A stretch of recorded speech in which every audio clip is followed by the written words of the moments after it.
안녕하세요. 세상을 이롭게 하는 일에 관심 많은 승무원쌤 김용숙입니다. 한동훈 법무부 장관, 저는 이 시대의 이순신 장군 같다는 생각을 하게 됩니다. 나라를 지금 구하는 중입니다. 이 나라를 구하는 일이 성공일지 실패일지는 두고 봐야 되겠습니다만, 저는 7, 80% 성공적인 단계로 들어가고 있다, 이렇게 생각합니다. 왜? 지금이 윤석열 정부 초반입니다.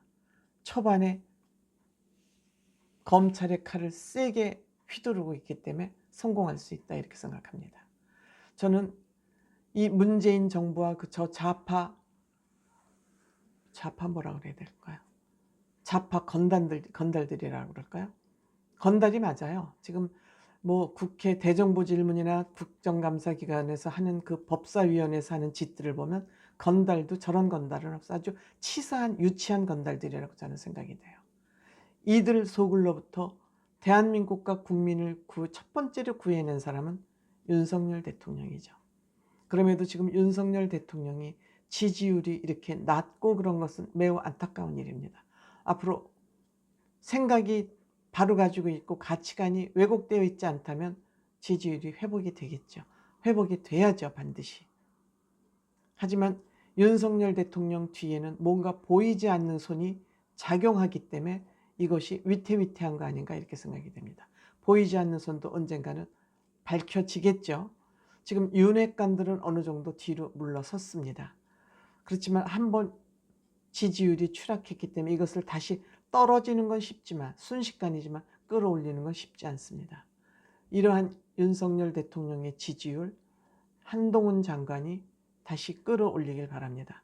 첫 번째 저 좌파 속을해서 대한민국을 구해낸 사람은 윤석열 대통령이라면, 두 번째 대한민국의 이 위태로운 무법천지 대한민국을 다시 바로 세울 사람은 한동훈 법무부 장관입니다.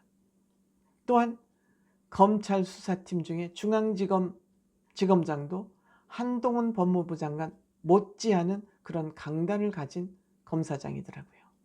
역시 한동훈 장관이 임명을 했기 때문에 본인과 비슷한 투지와 의지와 실력을 갖춘 사람을 거기에 중앙지검에 내려보냄으로써 지금 나라를 구하고 있다. 뭐 법적인 전문적인 지시는 다른 유튜브 이런 데서 다 많이 하고 있기 때문에 그냥 저는 이건 보통 시민의 눈으로, 보통 일반적인 국민의 눈으로 그냥 바라보는 저의 관점이라는 걸 전제로 들어주시기 바랍니다. 그래서 첫 번째 대한민국 구세주는 윤석열 대통령이었다면 지금 두 번째 구세주는 한동훈 법무부 장관이 아닌가, 이렇게 생각합니다. 이런 한동훈 장관을 보면서 많은 사람들이 차기 뭐 국회의원에 출마를 하느냐, 차기 대통령이 되느냐, 이런 분석들을 많이 내놓고 있습니다만 저는 이건 너무 단세포적인 분석이라고 생각합니다. 만약 한동훈 장관이 차기 대통령이나 국회의원을 꿈꾸고 있다면 눈치 좀 보죠. 적을 안 만들려고 노력하죠. 그게 국민들로부터 인기를 끄는 길이니까요. 근데 지금 한동훈 장관은 나는 오로지 법무부 장관 역할에 충실하겠다. 그리고 검찰 개혁을 하는데 충실하겠다. 검찰 개혁이 정치 개혁이다. 이렇게 생각하는 것 같습니다. 눈치 보지 않고 옳은 길이면, 정의의 길이면 가자. 그 길을 가서 국민들이 나를 지지하면 나는 국민 후보, 대통령 후보가 될 것이고, 너 틀렸어 하면 나는 아무것도 안 하면 된다. 이렇게 마음을 비우지 않는다면 그 국회에 가서 국민의 대표들이 모인 그 국회에 가서 그렇게 본인이 할 말 당당하게 다 하지 않을 것이다. 자기의 보신을 위해서 저런 태도를 하지 않을 것이다. 근데 한동훈 법무부 장관 하는 일을 보면은 저 사람은 대한민국을 구하기로 마음을 작정했구나. 저는 그런 생각이 굉장히 듭니다. 지금 여의도는 비굴공화국입니다. 내가 요 사람 눈치 보고 요 사람한테 아양을 불면, 알랑방구를 끼면 한마디로 공천 받겠지? 다음에 내가 당대표 하는데 유리하겠지? 요런 수학적인 계산, 얍삽한 계산만 하고 있는 그 비굴공화국에 당당하게 자기의 길을 하고 나선 사람은 윤석열 대통령과 한동훈 법무부 장관 아니었나 이렇게 생각합니다. 국민들이 이제 이러한 사람들을 알아보기 시작했다는 것은 대한민국이 이제 선진문화국이 됐다. 국민들의 눈과 귀가 띄었다. 이것을 의미한다고 생각합니다. 이 세상에는 세상을 바로 살기 위해서는 용기와 바로 산다기보다 세상의 지도자가 되기 위해서는 용기와 실력이 있어야 됩니다. 이 두 가지가 반드시 갖춰져야 됩니다. 용기만 있고 실력이 없으면 이건 건달입니다. 용기는 힘쓰는 거에만 능하고 실력 없이 하면은 건달이죠. 앞뒤 전후 좌우 살피지 않고 뿌리 없이 움직이는 것들 건달이죠. 그 다음에 실력은 있는데 용기가 없어요. 그건 센 님이죠. 꼰대죠. 머리만 복잡하고 머릿속에 이론은 까쭉 들어있는데 용기가 없어서 한 발짝도 못 뛰어. 센 님이죠. 많습니다. 지식인들은 많습니다. 지식인들은 많습니다. 근데 참 지식인들이 없습니다. 그래서 사회가 혼탁하죠. 이 용기 없고 실력만 있는 사람들이 전부 사회 질서를 왜곡하는 데 큰 역할을 하고 있습니다. 근데 사람이 용기도 있고 실력이 있으면 세상에 무서울 것이 없습니다.